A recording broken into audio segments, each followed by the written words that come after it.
আমরা নাকি জান্নাতের টিকিট দেই। আচ্ছা, এখানে যারা আসছেন সকাল থেকে আমরা দাওয়াতি কাজ করছি না, কেউ কোনো টিকিট পাইছেন? জান্নাতের টিকিট কেউ পাইছেন আজকে? আমরা তো পাই না।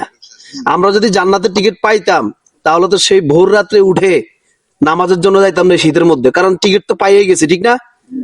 তাইলে এই যে আমাদের বিরুদ্ধে একটা অপপ্রচার, মানে ভালো জিনিসকে কিভাবে ঘায়েল করা যায়, কিভাবে এটাকে ড্যামেজ করা যায় মাঠ পর্যায়ে, এটার জন্য কিছু দুষ্কৃতিকারীরা এই অপপ্রচার গুলো চালাচ্ছে।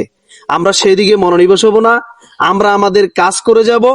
আমরা এদেশে সৎ, যোগ্য, আদর্শবান, শিক্ষিত মানুষদেরকে দিয়ে আমরা এই সংসদকে আলোকিত করব। একটা সংসদ যদি আলোকিত হয়, তাহলে আমাদের সমাজ, রাষ্ট্র ব্যবস্থা সকল কিছু ভালো হবে।